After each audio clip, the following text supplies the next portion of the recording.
भारत के साथ यूएस के संबंधों की जो शुरुआत हुई थी वो 1999 के बाद जब वाजपेयी गवर्नमेंट थी तब शुरुआत हुई थी।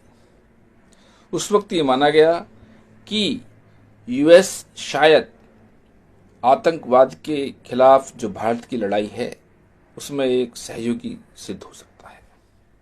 मगर जैसे जैसे वक्त गुजरता गया उस वक्त मैंने ये आशंका जाहिर की थी कि रशिया के रिश्ते भारत के साथ ठंडे बस्ते में न डालकर ही यूएस के साथ कदम बढ़ाया जा सकता है।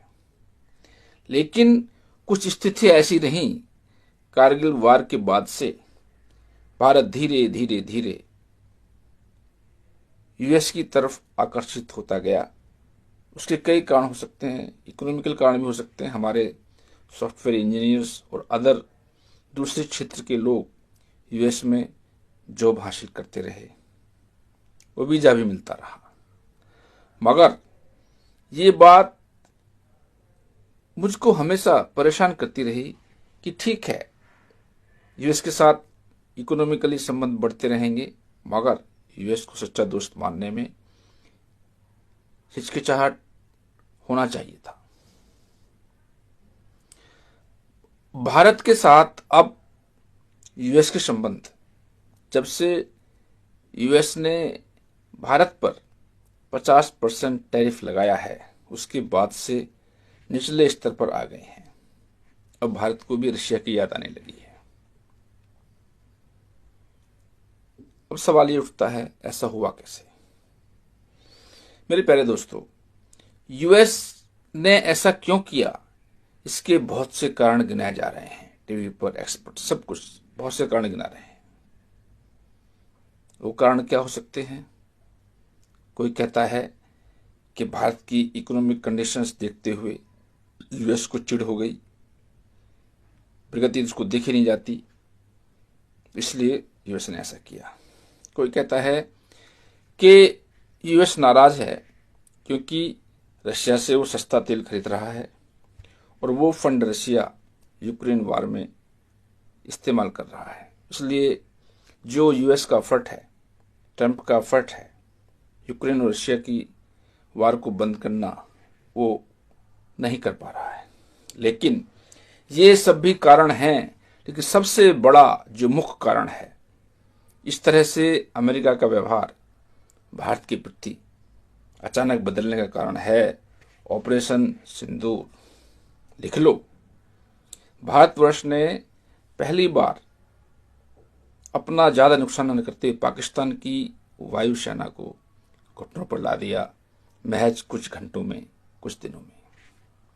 मेरे प्यारे दोस्तों, भारत का ये सटीक और टेक्निकल और प्रिसीजन अटैक पाकिस्तान के ऊपर, ये वेस्टर्न और डेवलप्ड कंट्रीज को पचा नहीं। अब तक जो युद्ध हुए, झड़प हुई, उनमें लगभग बराबर का नुकसान होता था। हालांकि जीत भारत की होती थी लेकिन नुकसान बराबर का होता था। लेकिन इस बार क्या हुआ? इस बार भारत को कुछ ना होते हुए पाकिस्तान को चित कर दिया गया। ये बात जहां यूएस, यूक्रेन वगैरह रशिया में युद्ध हो रहे हैं,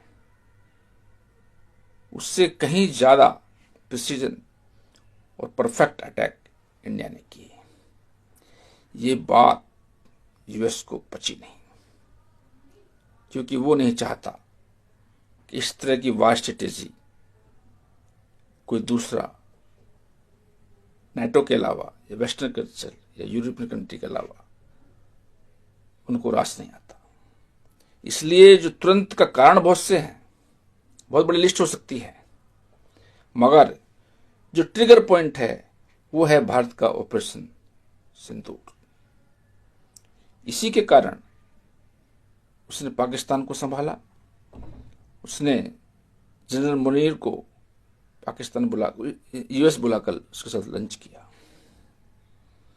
ऐसी घिनौनी हरकत यूएस ने की कि अब यूएस का प्रेसिडेंट ना होकर एक गली के गुंडे जैसा व्यवहार हो गया है। यूएस की क्रेडिबिलिटी पहले भी नहीं थी, लेकिन अभी भी दिन पर दिन गर्त में जाती जा रही है। यूएस के संबंध अभी ग्रीनलैंड से देख लो आप, खटास में है, हमसे खटास में हो चुके थे। हालांकि पिछले जो संबंध थे वो भी कुछ ज्यादा अच्छे नहीं थे। भारत अच्छा दोस्त मानता था, लेकिन यूएस कभी नहीं मानता था। अब सवाल यह है, हम चीन की तरफ कितना जा सकते हैं। मैंने पहले भी कहा था एक वीडियो में कि रशिया ने यूक्रेन वार से पहले चाइना के साथ में अपने जो बॉर्डर इश्यू थे वो सुलझा लिए, समझौता कर लिया। मैंने ये बात एक वीडियो में कही थी कि अब मौका है, रशिया हमारा दोस्त है और चाइना से रशिया रिलेशन बढ़ रहे हैं, तो रशिया से भूमिका निभा सकता है कि वो इंडिया को और चाइना को एक टेबल पर लाकर, हमारे कोई ज़्यादा बड़े इश्यू नहीं है, छोटे मोटे बॉर्डर्स के इश्यू हैं, वो भी सोल्व हो सकते थे। वो सोल्व करने के बाद हम चाइना के साथ अच्छे संबंधों के साथ आगे बढ़ सकते थे। लेकिन अब यूएस ने ऐसा कदम उठाकर रशिया, चाइना और इंडिया को एक प्लेटफॉर्म पे लाने का स्वाभाविक मौका दिया है। हालांकि ये मैं फिर दोहराता हूं, मैंने पहले भी कहा था कि पूरे विश्व में 3 देशों का जो विश्वास है किसी को नहीं रहता, जिसको रहेगा वही ठगा जाएगा। उसमें है number 1 Pakistan, number 2 China, number 3 USA, China, Pakistan ये विश्वास के योग्य नहीं है। मगर सिचुएशन ऐसी है तो धीरे धीरे कदम बढ़ाया जा सकता है। अब समय आ गया है जब यूएस धीरे धीरे धीरे मार्जिनलाइज हो जाएगा। इसके संकेत ट्रंप की इस कोशिश के बाद ही लगने लगे थे, जब ट्रंप ने ऐलान किया था कि नेटो से यूक्रेन युद्ध में अमेरिका अलग हो जाएगा। उसकी बात यूरोपियन यूनियन देशों ने नहीं मानी। तब से लगने लगा कि यूएस धीरे धीरे वर्ल्ड पॉलिटिक्स में मार्जिनलाइज होने की शुरुआत की तरफ बढ़ रहा है। उसके बाद उन्होंने टैरिफ का बम फोड़ना शुरू किया। इंग्लैंड नाराज है, हंगरी नाराज है, कनाडा जैसे देश भी इस टैरिफ के मामले में संतुष्ट नहीं है। चाइना की दुश्मनी चल रही है। अब दक्षिणी कोरिया से भी यूएस का धीरे धीरे संबंध खटास में पड़ रहे हैं। वो चाहते हैं कि यूएस की इकोनॉमी दिन रात चौगनी हो जाए, जो कि अब इतना आसान नहीं। यूएस कुछ नहीं मेरे दोस्तों, डॉलर को के पैरेलल हमको खड़ा होना होगा। सभी एशियन कंट्रीज और जो यूएस के अगेंस्ट हैं उनको एक ऐसी व्यवस्था का निर्माण करना होगा जिसमें डॉलर की आवश्यकता ही ना पड़े। ट्रांजैक्शंस जैसे यूरो है, इस तरह से ये कंट्रीज मिलकर कोई कॉमन करेंसी भी निकाल सकते हैं। आने वाले वक्त में अगले 10 सालों में ऐसा लगता है, 10 से 15 सालों में यूएस की जो हम बोलते हैं यूनिपोलर वर्ल्ड है, वो यूनिपोलर ना होकर मल्टीपोलर हो जाएगा। यूएस की जो हेजमोनी है वो दम तोड़ देगी। मेरे प्यारे दोस्तों, ये पब्लिकली दूसरे राष्ट्रों को, उनके राष्ट्रपतियों को धमकाना और डिप्लोमेसी को छोड़कर गुंडागर्दी की तरह व्यवहार करना और एक राष्ट्रपति के जैसा ना होकर एक बिजनेसमैन की तरह व्यवहार करना, ये यूएस के लिए, स्वयं के लिए बहुत बड़ी मुसीबत होगी। हालांकि सुनने में आ रहा है ट्रंप्स के इन डिसीजंस के ऊपर कोर्ट ने भी आपत्ति जताई है।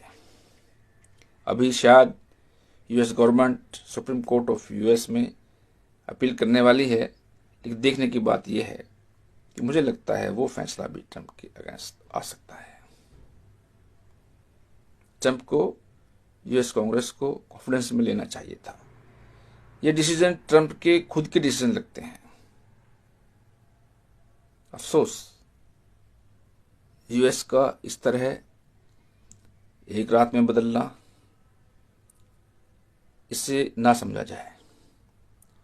यूएस की खटास इंडिया के साथ